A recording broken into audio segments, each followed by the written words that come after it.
안녕하세요. 깊게 읽는 책방입니다. 오늘도 책 행복의 해답을 읽으며 행복에 관한 이야기를 해보려 해요. 이번 영상이 8번째 영상인데 아직도 서문을 읽고 있어요.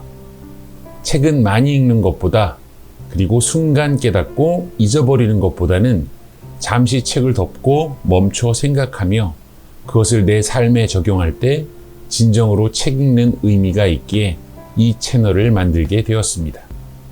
깊게 읽는 책방다운가요? 그래도 오늘 영상이면 드디어 서문을 끝내게 됩니다.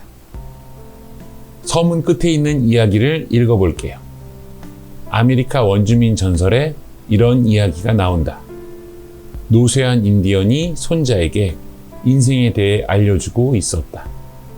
내 안에서 싸움이 벌어지고 있단다. 2마리 늑대가 끔찍한 싸움을 하고 있지. 한 늑대는 악한 놈인데 분노, 질투, 탐욕, 죄, 거짓 자부심을 가진 놈이지. 다른 늑대는 선한 놈으로 기쁨, 평화, 사랑, 희망, 친절을 가진 놈이란다. 노인이 손자에게 말했다. 손자는 잠시 생각에 잠기더니 물었다. 어느 늑대가 이겨요? 노인이 짧게 대답했다. 내가 먹이를 주는 놈이 이기지. 사실 이 이야기는 여러 책에서 자주 인용되는 이야기라서 새로울 것이 전혀 없어요. 즉 잠시 신선했다가 잊고 사는 그런 문구나 이야기들이 우리에겐 너무 많죠. 그래서 우리는 반드시 멈춰서 생각해 봐야 합니다. 위 이야기를 생각해 보면 2마리 늑대가 아주 치열하게 대등하게 싸우고 있는데 우리가 먹이를 주는 쪽이 이기게 되어 있는 것처럼 들립니다. 너무 간단한 싸움 말이죠.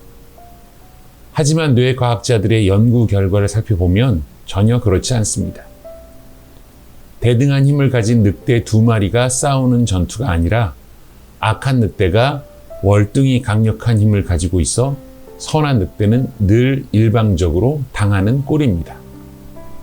우리의 뇌는 여러 신호들을 받아들여 생존에 위협이 되는 것들에 대비를 하고 피해가는 쪽으로 진화해 왔다고 합니다. 그리고 과거의 경험을 떠올려 미래에는 그것을 다른 방식으로 처리하고 생존에 유리하게 이용하는 것이죠. 고슴도치를 건드리거나 혹은 물어본 어린 사자들은 2번 다시 고슴도치를 건드리거나 사냥하지 않아요. 먹으면 안 되는 것, 가면 안 되는 장소, 위험한 동물 등과 같이 살면서 생존하려면 이 모든 것들을 기억하고 있어야 되죠. 그게 뇌든 몸이든 말이죠. 사람 역시 마찬가지입니다. 그런데 사람은 동물과 다른 것이 있습니다. 지구상의 모든 동물과 달리 인간은 고차원적인 생각이나 반추, 예측을 할 수 있다는 것인데요. 어느 사자도 나무 밑 그늘에서 쉬는 동안 2개월 전에 건드렸다가 혼쭐이 난 고슴도치를 생각하지 않아요. 어느 사슴도 1년 전에 먹었다가 구토를 하게 한 풀을 기억하며 시간을 보내지 않죠. 하지만 우리 인간은 시시각각으로 과거의 여러 경험들을 떠올리며 거기에 갇혀 있어요. 무안했던 기억, 불쾌했던 기억, 분노했던 기억, 억울했던 기억 말이죠. 그리고 미래에 벌어질 일 혹은 벌어지지 않을 일에 대해 불안해하며 행복에서 멀어지고 있어요. 동물들이 살아남기 위해서 기억해야 하는 것들은 하면 좋은 것들보다는 하면 안 되는 것들이 월등히 많아요. 어디에 먹이가 있는지, 어디에 물이 있는지에 관한 유익한 정보들보다 어디가 위험한지, 어떤 동물을 피해야 하는지 등 부정적인 정보로부터 생존해 나가기 위한 작업들이 더 많죠. 그렇게 아주 오랫동안 진화해온 결과 우리 인간의 뇌도 부정적인 신호를 더 우선적으로 받아들인다고 합니다. 학자들마다 다르지만 대략 2~3배 정도 된다고 해요. 앞서 말씀드린 이야기로 다시 돌아가 볼까요? 우리 안에는 부정적인 것을 더 잘 받아들이고 기억하는 악한 늑대가 3배는 더 강한 힘으로 우리의 마음과 생각을 지배하고 있어요. 따라서 치열한 싸움이라기보다는 선한 늑대가 늘 일방적으로 지고 있는지도 몰라요. 그러니 단순히 내가 먹이를 주는 놈이 이기지 라는 말로 행복을 간단하게 찾을 수 없는 거죠. 제가 할아버지라면 이렇게 말할 것 같아요.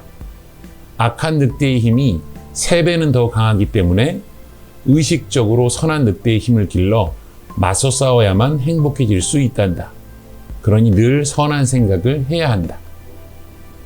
우리가 불타는 것을 보며 아무 생각하지 않은 불멍, 시냇물이나 어항의 물고기를 보면서 아무 생각하지 않는 물멍을 좋아하고 또 힐링이 된다고 생각하는 이유는 어쩌면 힘들고 고통스러운 과거와 불안한 미래로부터 벗어나서 온전히 현재에 머물 수 있기 때문은 아닐까요?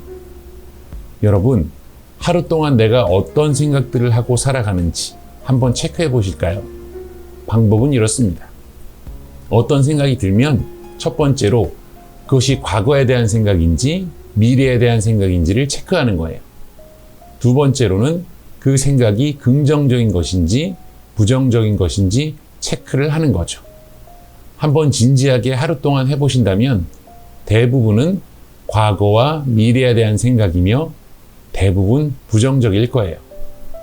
만약 미래에 대해 주로 생각하고 그것이 긍정적인 거라면 여러분은 밝은 미래를 위해서 지금을 열심히 살고 있고 또 현재를 즐기고 있기에 이미 행복하실 거예요. 행복의 해답 같은 건 알고 싶지도 않은 그런 행복한 사람이요. 요즘 메타인지가 많이 언급되고 있어요. 또 다른 내가 지금의 나를 인지하는 것만으로도 학습이나 습관 등 여러 가지 면에서 개선 및 향상이 가능하다고 보는 관점입니다. 여러분이 하루 동안 하는 생각들을 한번 점검해 보세요. 내가 참 부정적으로 살고 있구나. 과거에 얽매여 있고 미래에 대한 불안으로 현재를 채우고 있구나 라는 생각이 드시면 그런 내 자신이 안쓰럽게 느껴지실 테고 그러면 그곳에서 빠져나오고 싶으실 거예요. 그렇게 하나하나 인지하다 보면 결국 출구를 찾으실 거예요. 작은아마 저도 힘을 보탤게요. 언제나 당신이 행복해지기를 진심으로 바라는 깊게 읽는 책방이었습니다.